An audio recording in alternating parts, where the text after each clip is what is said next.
Hello, church history friends. My name is Wendy Eaton, and I'm happy to welcome you to tonight's special program for Barb Walden, who couldn't be here tonight. Thank you all for joining us as we welcome our friend, David Ettinger, to the final Autumn 2025 lecture series. Joining me tonight are Peter Smith and Kristen Mackay. Peter and Kristen serve on the board of directors for Historic Sites Foundation. Thank you both so much for helping out behind the scenes tonight. Tonight's final is the final lecture in the Autumn Lecture Series. If you've missed any of the previous programs, no worries. You can catch the recordings on our website and on our YouTube channel. This weekend, if you're in the Lamoni, Iowa area, you are welcome to join them for the annual Christmas tea. It's a wonderful chance to get to see Liberty Hall all decorated for the season. And a big thank you for your generosity throughout Giving Tuesday. It was incredible to watch the numbers rise as you shared your love for church history. We were able to raise just over $15,000 in donations. Your gifts truly make a difference in preserving the historic sites and funding student internships and expanding online programs. Your donations truly make a difference when it comes to supporting our ability to host online programs like tonight and develop our continuing educational resources. Your gifts help fund the Alma Blair internship program, support the expansion of oral gifts funds for our oral history projects, and more. If you would like to give tonight, you can easily do so with the QR code on the screen. We'll also drop the online donation link and mailing address into the chat. Thank you for your support and your consideration, friends. Our guest tonight is David Ettinger. David's been a part of the RLDS Community of Christ full-time ministry family most of his life. His father, Cecil Ettinger, had a 37-year full-time ministry career, including 14 years in the Council of 12 Apostles. After receiving a bachelor's degree in math education and teaching junior high math in Kansas City, David received a master's degree in higher education and student affairs at Park College in Parkville, Missouri. David began a 42-year full-time ministry career in 1980. Assignments have included executive minister, youth minister in the Omaha Council Bluffs stake, a one-year assignment in Independence to complete a master's degree in religion.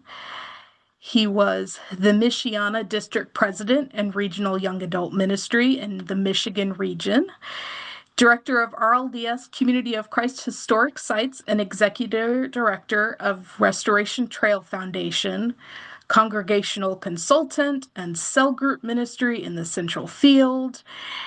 And how I knew him, he was my stake president for a time and also Liahona Minister for Central Missouri Stake.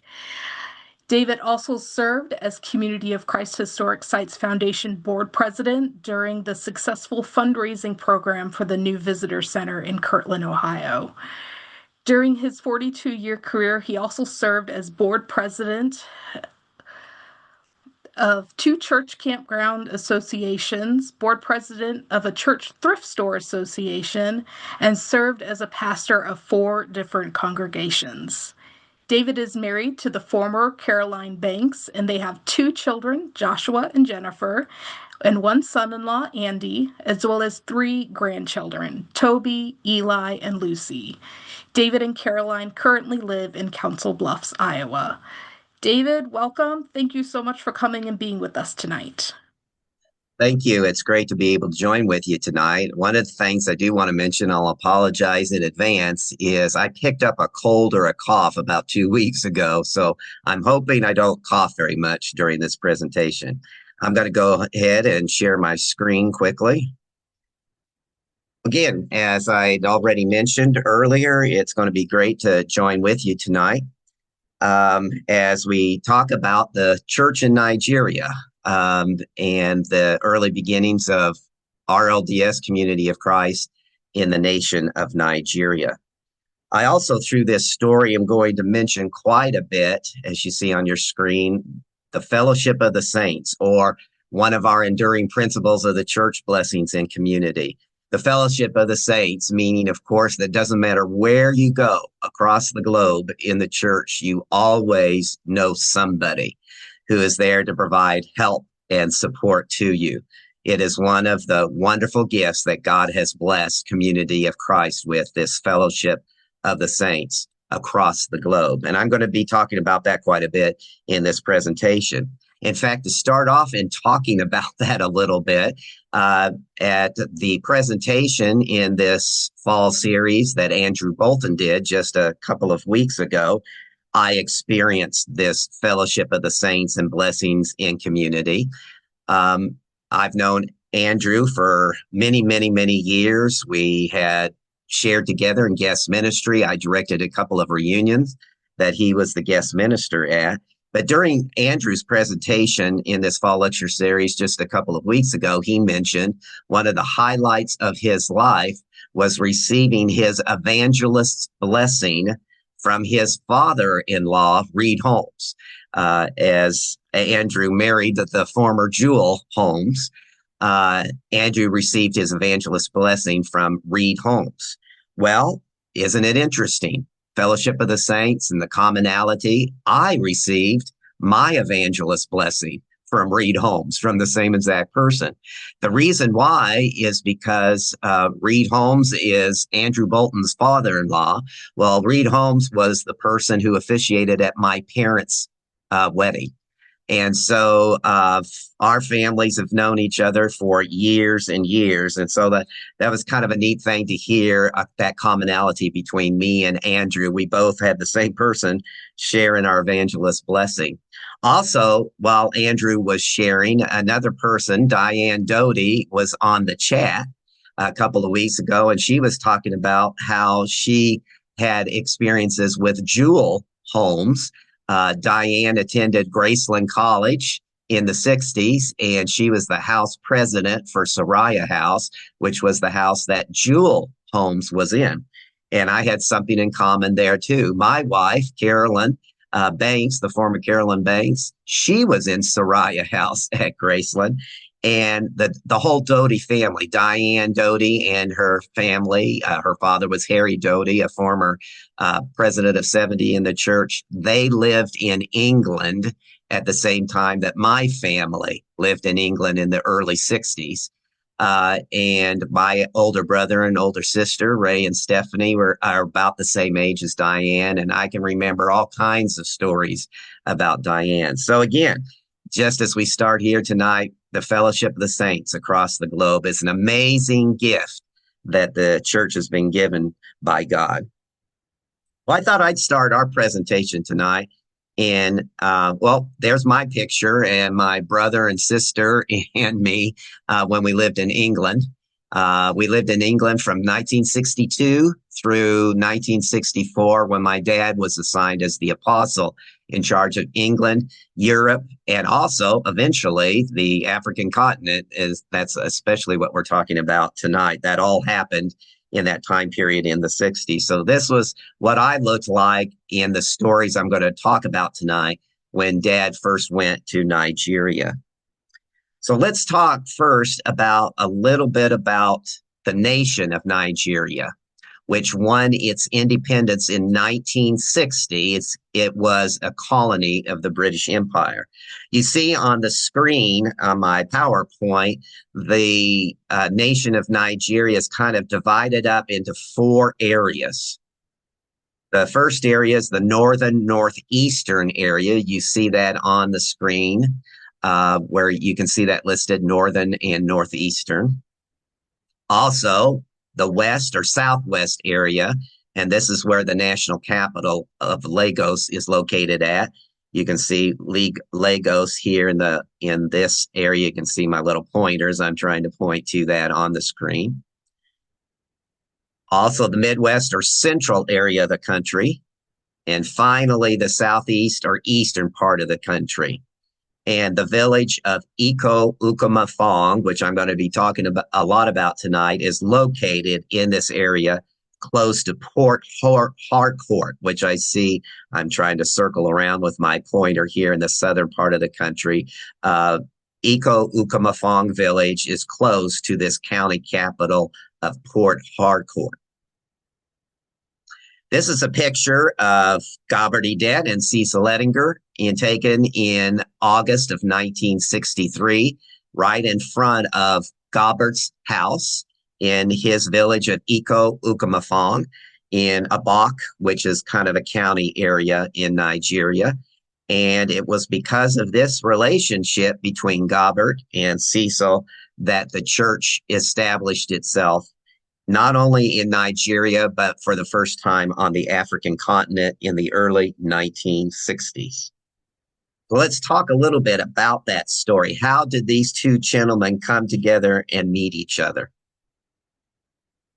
Well, it all starts with a church tract, a missionary tract or flyer that the RLDS church created. In fact, this particular church tract that came into the hands of Gabardie in the early 1960s was a 1950 Herald House printing of the tract that was entitled The Church of Jesus Christ. Where is it?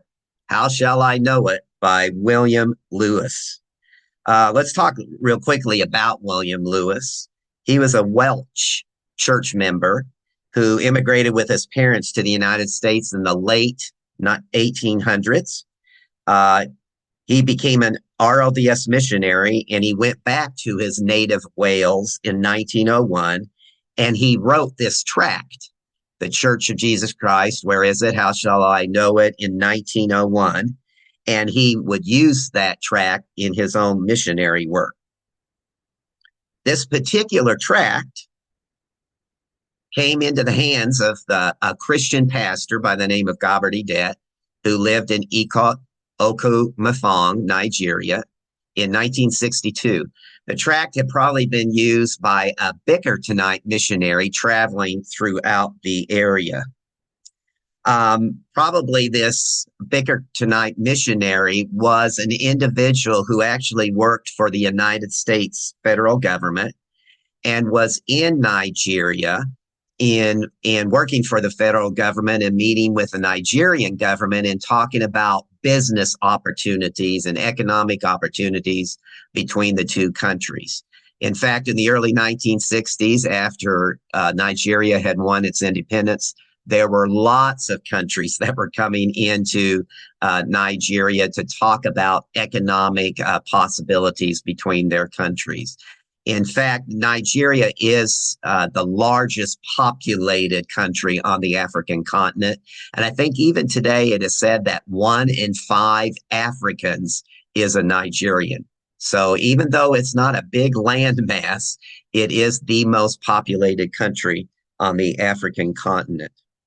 And so this Bickertonite missionary, probably in between meetings, that was his job, working for the federal government of the United States and meeting with Nigerian government officials. He did a little missionary work on the side and happened to be in the area of Iko Ukamafong. And because the Bickertonite church is not a large church with lots of resources, for years and years, the Bickertonite church used RLDS missionary tracts. And so that's probably why he had an RLDS missionary tract that he gave to people in the Iko Ukamafong area of Nigeria. And eventually this tract came into the hands of Gabardie. Let me talk a little bit more about Gabardie and an experience he had in 1954. In 1954, Gabard was the age of 21, and he had already, as a volunteer Christian missionary, had established Christian congregations in his home area. He had eventually got to the point of establishing a little over 10 congregations that had about 1,000 members in this southern Nigeria area close to his home village of Iko Ukamafon. And by 1962, he felt a longing for his congregations, these 10 congregations, to not be just independent Christian congregations, but instead would be affiliated with a larger Christian organization. And so in 1962, this tract called The Church of Jesus Christ, Where Is It? How Shall I Know It? Came into his hands. And in reading it, which it was an RLDS missionary tract, his experience, he said, was that the Spirit came over him and said, this is the organization or the larger Christian denomination that he felt he had been looking for all of these years and wanted his congregations to become affiliated with. So eventually, a letter was sent by one of his members of one of his congregations. Goddard had asked her to do this. It was a female member in 1962. Sent this letter to the RLDS headquarters in Independence, Missouri. The reason why that's where they sent the letter, again, this was, even though it was a Bickertonite missionary that probably brought it through his village, they used this RLDS missionary tract. And for further information, it said on the back of the tract, contact the auditorium in Independence, Missouri. So that's why they sent the letter to our headquarters in Independence, Missouri. And in the letter, they were asking for literature, supplies, missionaries, and affiliation with the church. After several months of back and forth communication between the first presidency of the RLDS Church and David Ettinger, in fact, just real quick note, it's still true today. Anytime a letter is received at our international headquarters in Independence and it's not addressed to a particular person, it always goes to the first presidency. So that's why the first presidency received this note. And after communicating for several months by way of letter with Brother Adet, they finally said, I think we need to send somebody to meet with Brother Adet. And so they contacted my dad, Apostle Cecil Ettinger, in later 1962, saying that you're located the closest geographically to Nigeria. We lived in England at the time, and Dad was, as I've already mentioned, the apostle in charge of England and Europe. And so the first president said, you're located the closest to this Brother Adet, and we want you to set up an initial trip to go meet with Pastor Adet in his hometown. So my dad made his first trip to Iko Ukamafon to meet with Pastor Adet in August of 1963. He traveled by air from London, England to Lagos, Nigeria, the capital, and then took a small propeller plane from Lagos to Port Harcourt, which is a county capital, where Brother Adet and two other individuals of his congregations met Dad there at Port Harcourt. They took an 83-mile taxi trip on dirt roads to Abak, which is kind of a smaller county capital, closest to where Brother Adet lived. And then they walked the last 6 miles to the village of Iko Ukamafon.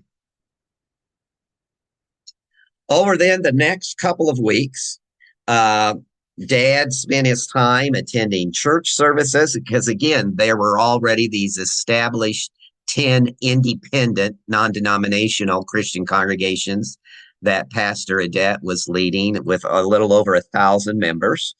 And so Dad went and visited with people at each of those congregations and had just a wonderful, wonderful time. You see on this picture that's in front of you in the PowerPoint, there's Dad riding on the back of a bicycle. That's how he got around going and visiting those 10 congregations. It was kind of a tough time for my dad because many of you who knew my father knew that during World War II, as a fighter pilot for the United States Army Air Corps in the European conflict. He got shot down and he broke some vertebrae in his back, and he had a steel plate fused to those vertebrae in 1945 in a surgery. And my dad's back killed him from that point on.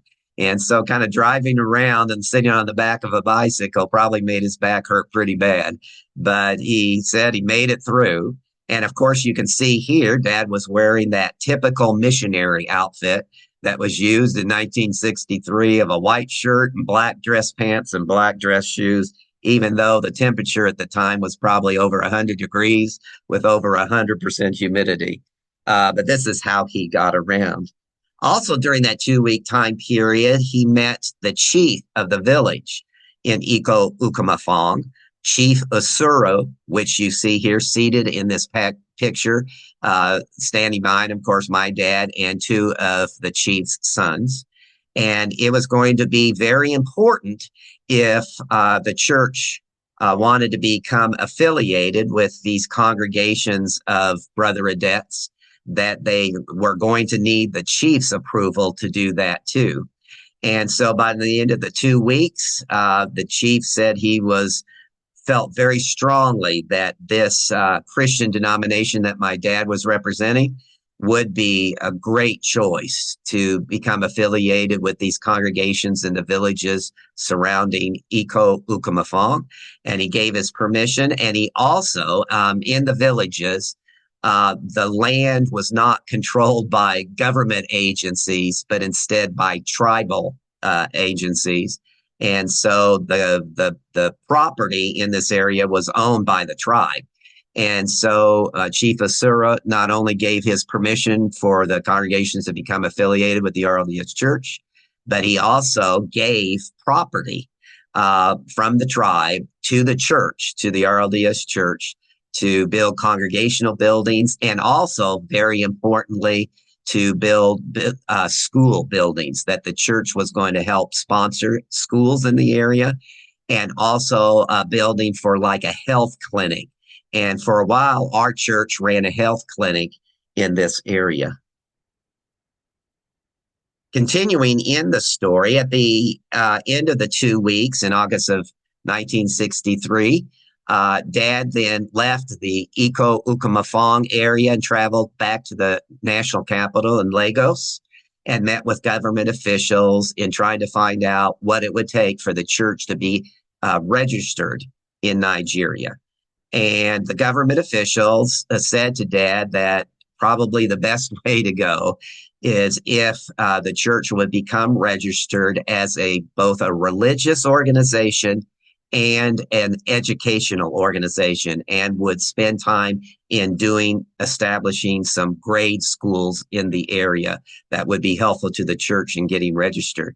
The other thing that they told him, which was something that was very interesting, is talking about the name of the church and what name the church would become registered under. And the government officials in Nigeria were not really happy with the name Reorganized Church of Jesus Christ of Latter-day Saints. The reason why is already before 1963, the Mormon Church had been in Nigeria and was trying to get registered. And unfortunately, because of the references in Book of Mormon scripture about different skin color, and also in the Mormon Church, for many, many years, not allowing those of a darker skin color to be in the priesthood, it was not looked favorably by Nigerian government officials to have another church that had this similar name, now Reorganized Church of Jesus Christ of Latter-day Saints. And so eventually, when the church becomes registered in Nigeria, the name of the church is the Restored Church of Jesus Christ, for exactly the reasons that I've just given.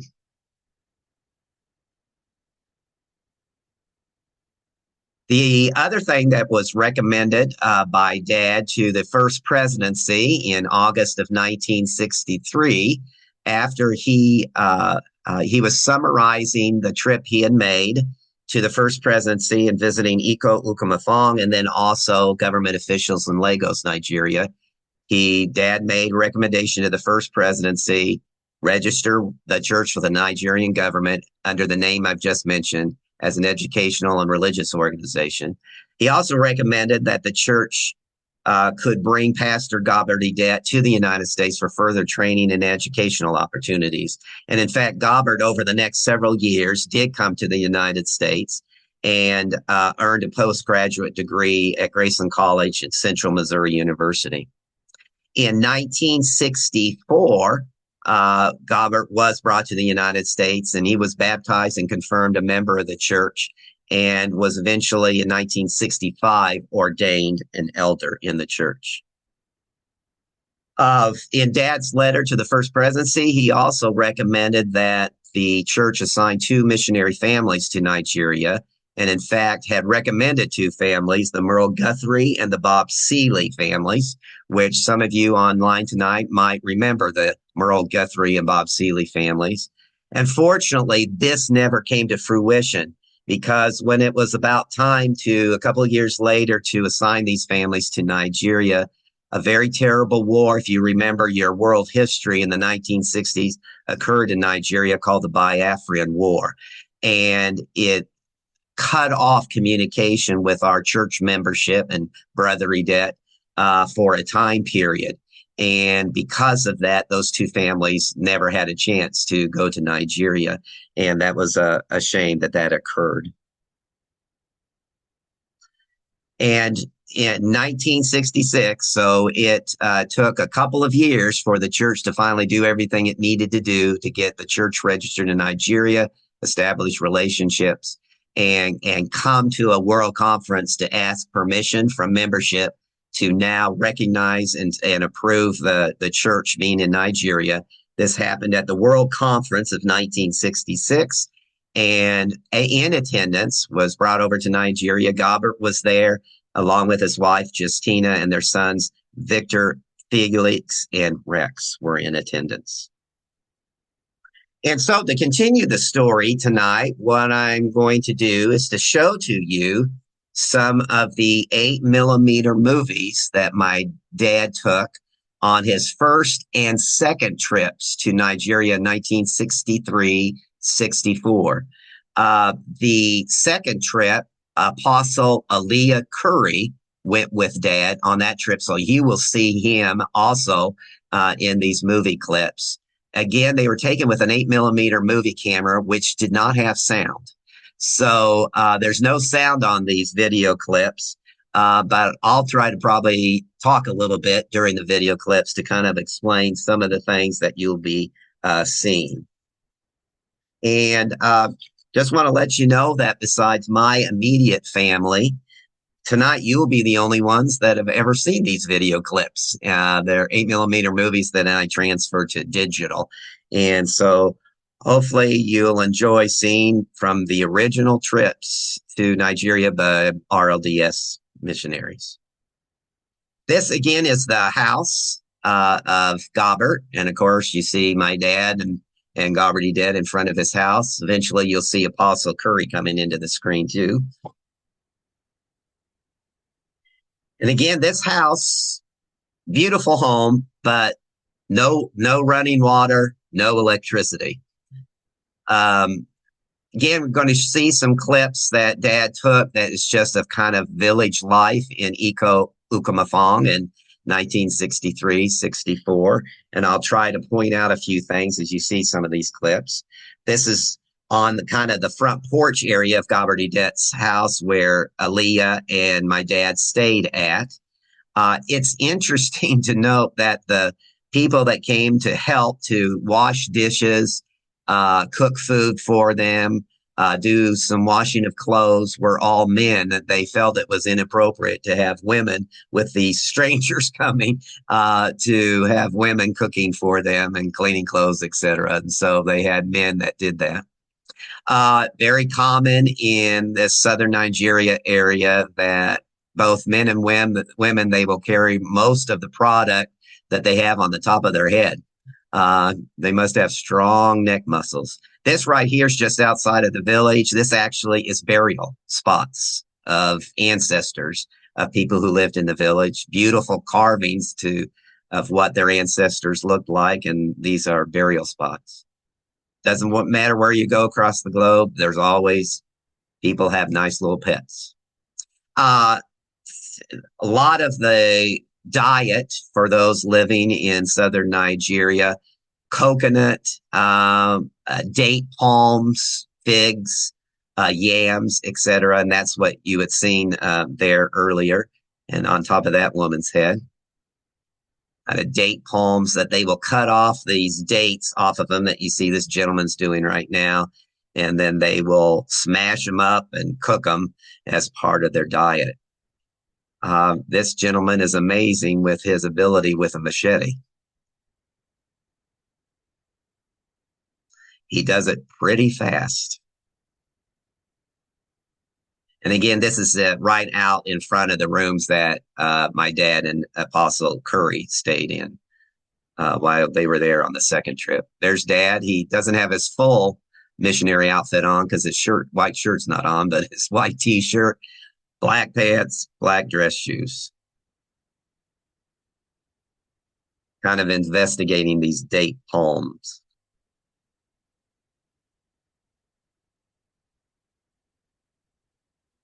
Again, very efficient, kind of crude cooking areas, using whatever you can find to be useful. And again, this was right outside where the rooms were that Dad and Apostle Curry were staying at.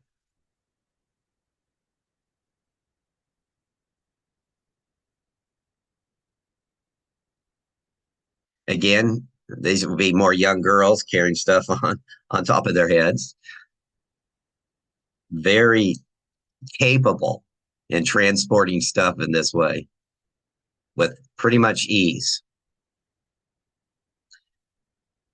Even when Dad was in the capital of Lagos, everybody was carrying stuff on top of their heads.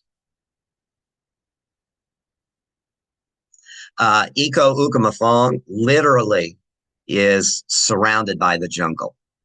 And so this is right outside of Goberdet's house.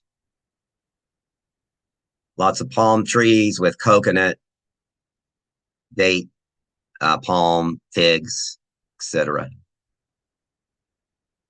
This is outside of the house of Chief Osura that we already mentioned, who gave his permission to the village church to become affiliated with the RLDS church.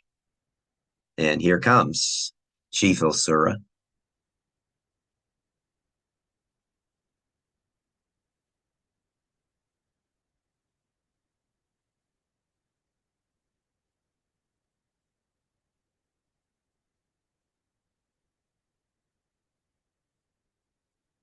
Then coming up here in just a little bit, because I included this as part of one of the clips I would show tonight. First off is this gentleman. This gentleman spent a lot of time with Dad in kind of providing help to him. He was the one that rode the bike that Dad rode on the back of. And this, you're probably wondering, what is that leaning up against a tree? Well, it's a makeshift ladder. And in a little bit, you'll see the gentleman climbing up this ladder, and it's amazing how technically skilled he is in climbing this ladder. There he goes. He's going up to get coconuts to bring down, chop up. Another gentleman on another ladder on another tree.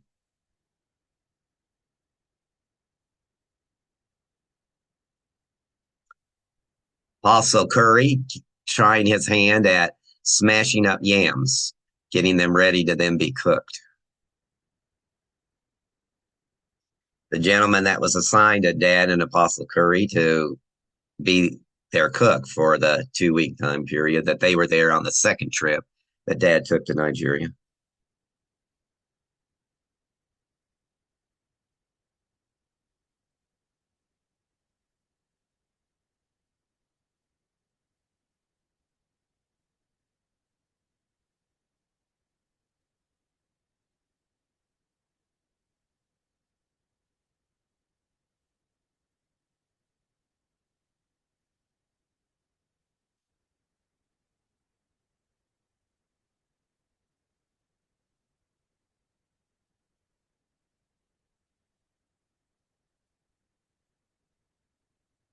Dad was moving the camera to show you the room that they had stayed in.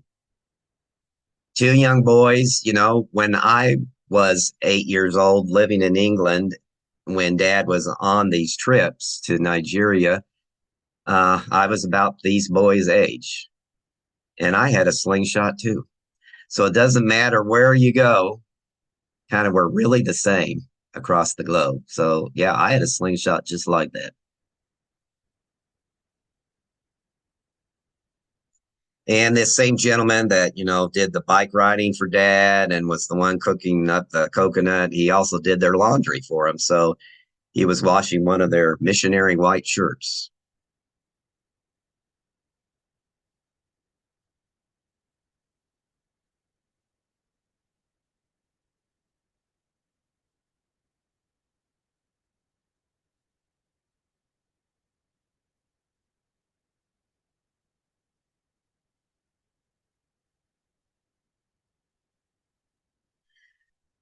This is the next kind of quick set of video clips. I had mentioned already that the church, by the time Dad made his second trip to Nigeria, the church was already affiliated and beginning in more of like a boys' grade school. And look at all of these boys. This is at one of the grade schools. That's the headmaster. And this was a school that was helped sponsored by our church.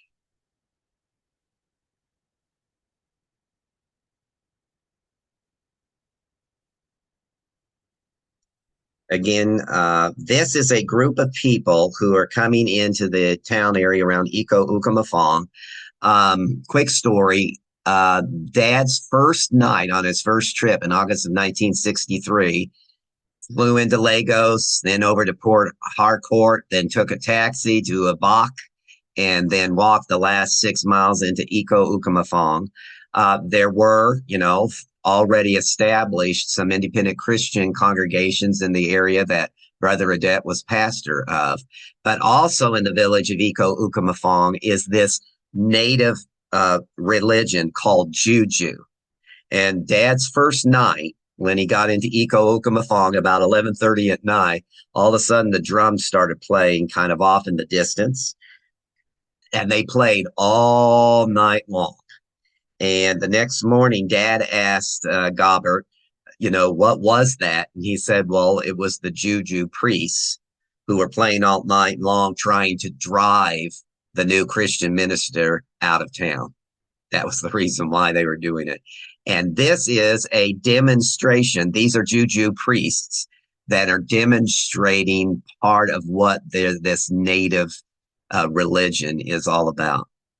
After watching this the first time when Dad brought home from his first trip these movie clips, I can remember I said, because Dad was in the Council of 12 at that time, saying maybe the RLDS Council of 12 need to do kind of some of those same dance steps. These now are going to be some clips of a filming of the membership of these over 10 congregations that were in the southern Nigeria area that Gobbert Edet had started, and then all became affiliated with the RLDS church. Eventually, there's Chief Asura again. And so you're going to see several different congregations in some of these clips now. I like the guy with the sunglasses.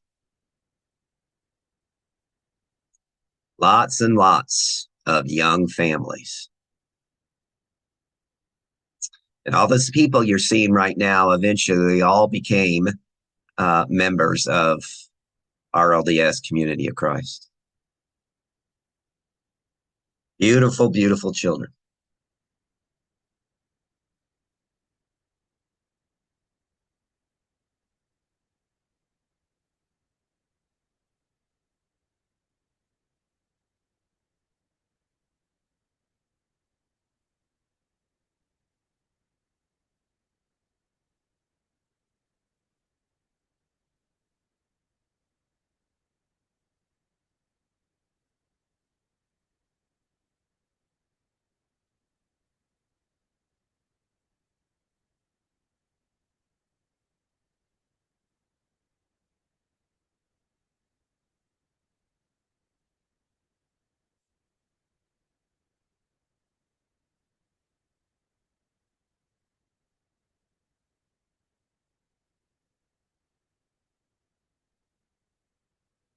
I'm going to go on to the next clip. I've got 3 1-minute clips that are left.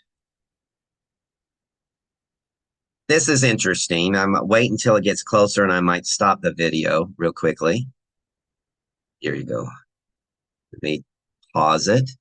So there I'd already told you the story about the name of the church to not be called Reorganized Church of Jesus Christ of Latter-day Saints because of its closeness to the Mormon church. But instead, this is what the church was registered as, Restored Church of Jesus Christ. And of course, this is signage from 3 different congregations in the area.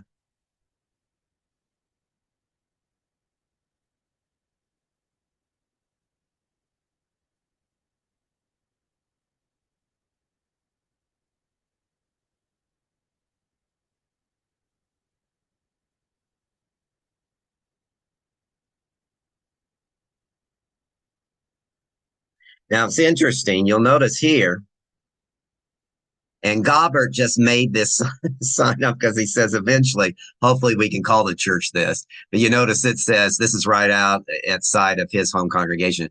And it says Reorganized Church of Jesus Christ of Latter-day Saints. That isn't, though, was the official name of the church because it was registered under that other name. Restored Church of Jesus Christ. But Gobbert just kind of made this sign up for his own pleasure. This is Gobbert coming into the screen right there.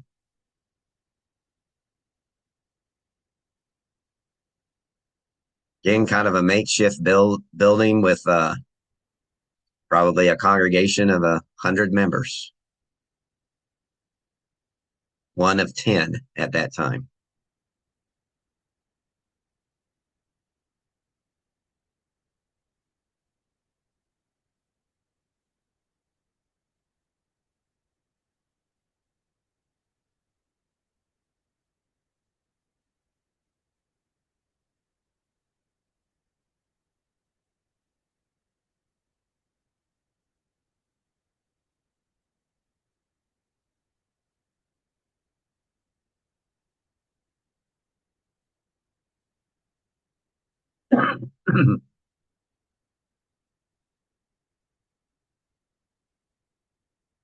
This is pictures, again, of the schools that I'd mentioned earlier.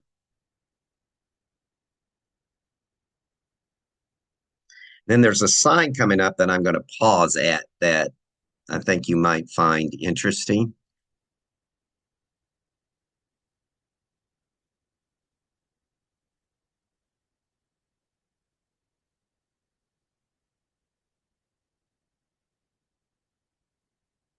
Whoops, sorry.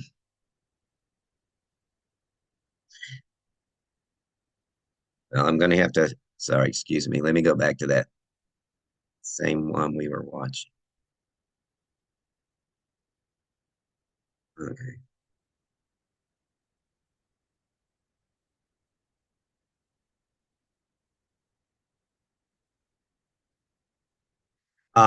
In just a little bit, you're going to see a sign, and the sign will have something to do. Remember me telling the story about the Bicker Tonight Church, Bicker Tonight missionary that had that tract of the RLDS Church, and that was probably in the area, but they didn't really stay around to establish something. And just a little bit, you're going to see a sign. Pause it.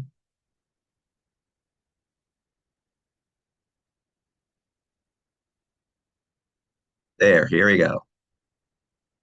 If you can read that, see what it says. Church of Jesus Christ, Eco Okamathong, headquarters in Monongahela City, Pennsylvania. And the reason why it says that is, of course, that's the headquarters of the Bicker Tonight Church today. And so apparently this Bicker Tonight missionary who had this RLDS tract that he left with Gobbert, he had also kind of a little business card that had more of the information about the Bicker Tonight Church. And so for a while, Gobbert in talking about was kind of confused about, okay, Bicker tonight or RLDS. The track that he gave me says RLDS. Who do I contact? So isn't it interesting that by the time my dad made it there to Iko Ukamafong, here was this sign that had been put up. But eventually, they never affiliated with the Bickertonite Church. And eventually, the sign at Iko Ukamafong was changed to Restored Church of Jesus Christ. There it is, right there, as it became affiliated with our particular denomination. That standing in front of the signage is Gobbert's wife, Justina.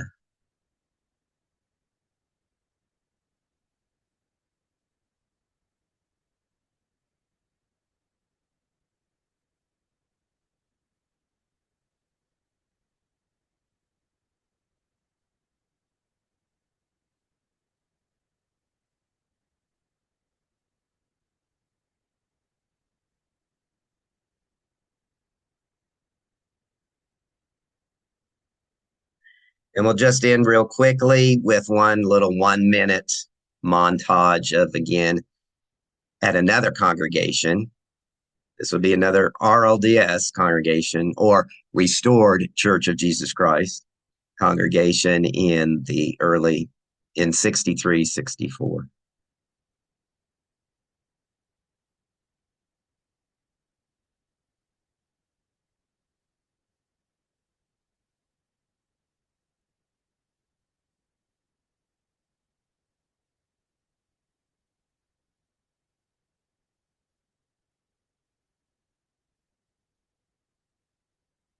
Lots and lots of children.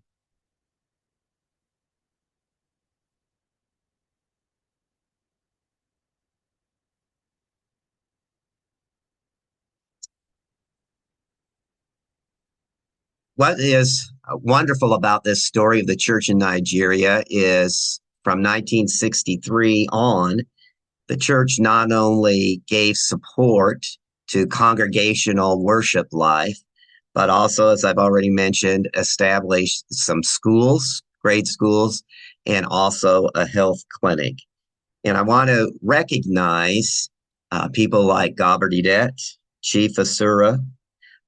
Gobbert had a brother by the name of Alexander that was very involved in the establishment of the church. And today, the church has a major presence, not only in the country of Nigeria on the African continent, but in many, many other nations on the African continent.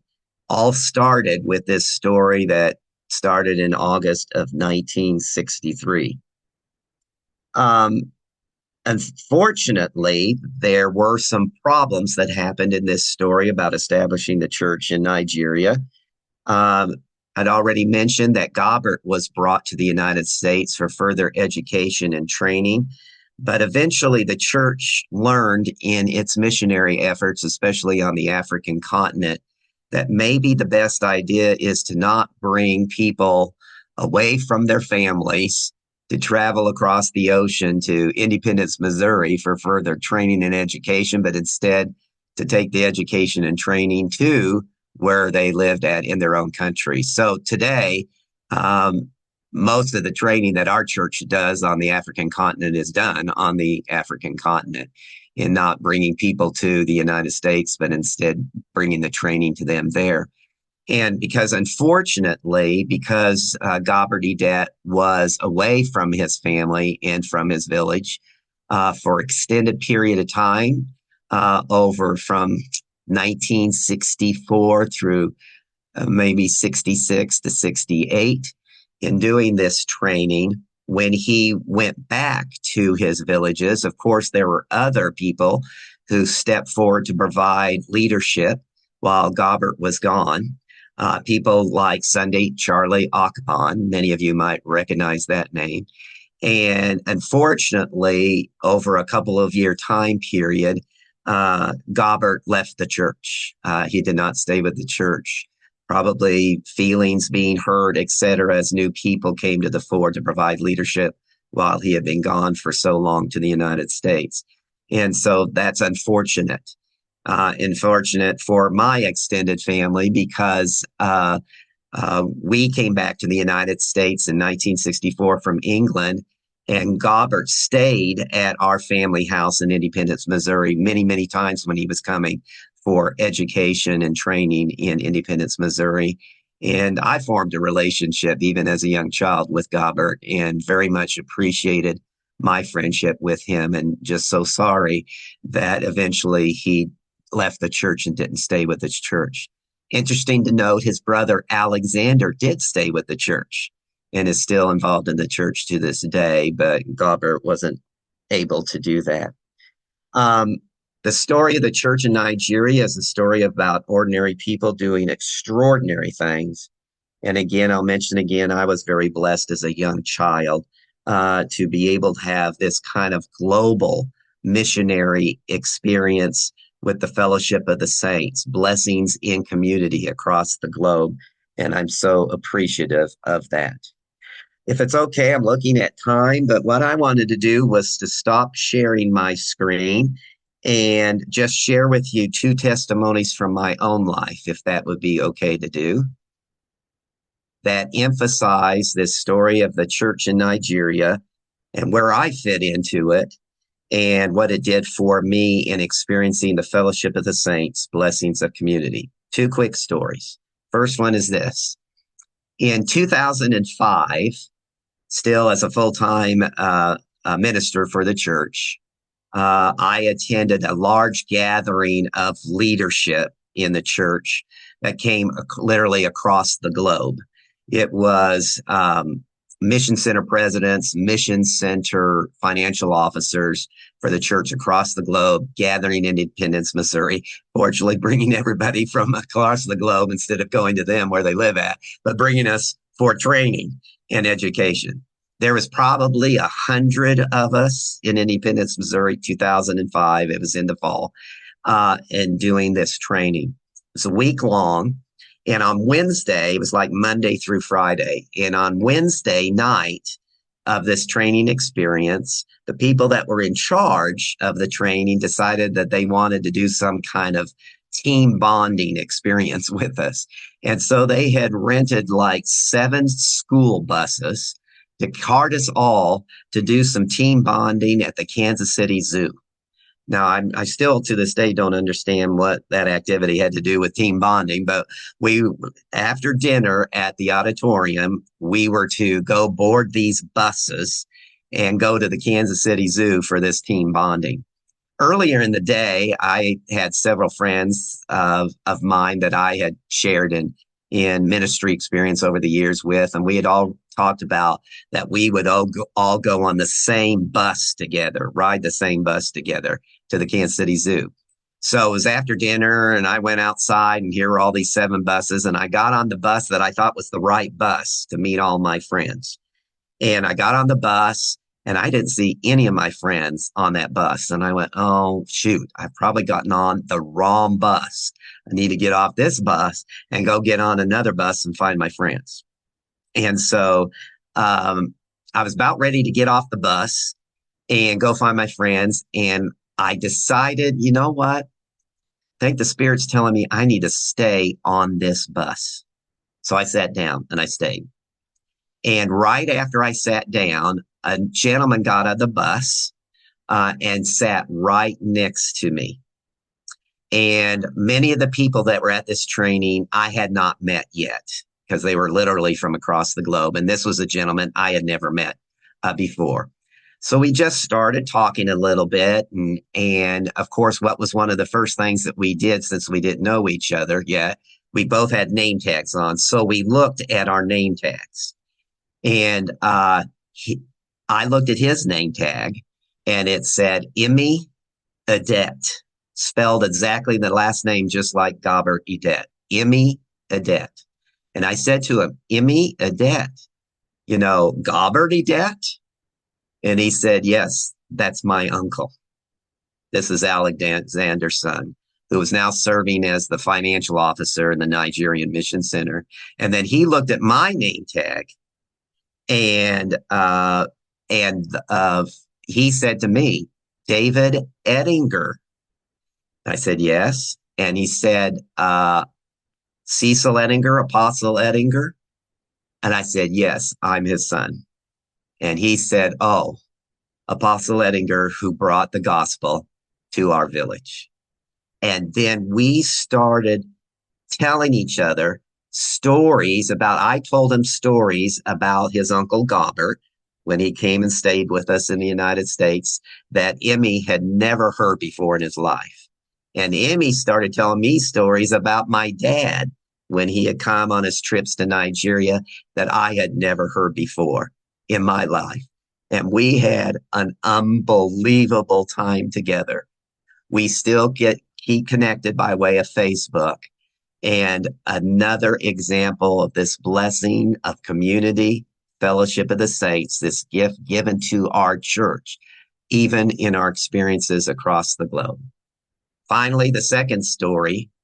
My dad passed away of cancer in May of 1989 at the age of 66, way too young. And I was living in Michigan at that time in the assignment that I had working for the church. And about 6 months after my dad had passed away, so it had been in the fall of 1989, I'm in Michigan, and our extended family, my mom and my brother and sister, who all lived in Independence, Missouri, uh, called me up and said, we still got to talk about some stuff that has to do with finances with dad. And mom's talking about wanting to sell the house and move into a condo, and you need to come from Michigan and we need to have these discussions. So I found some time in my schedule to come back to Independence, Missouri from Michigan. And so one afternoon, we're sitting at the kitchen table, my brother, sister, me, and mom, and we're kind of talking about this stuff about dad's, stuff since he had passed away. And we were having a tough time. It had been 6 months since dad had died. And we were struggling as an extended family in the grief of dad passing away again, way, way too early in life. And I can remember saying, we need some ministry. We need some ministry in what we're going through. And there was a doorbell. Somebody was at our door, at mom's door. I went to the door and it was a UPS delivery person and they had a package. Gave it to me. I brought it in. We opened it. Well, we first looked at where it was coming from. And the address where it was coming from was Iko Ukamafong, Nigeria. We opened up the package. And again, this would have been 1989. So it was a cassette tape. That's what people use to do music on and recordings on. And we found a cassette player. We put it in.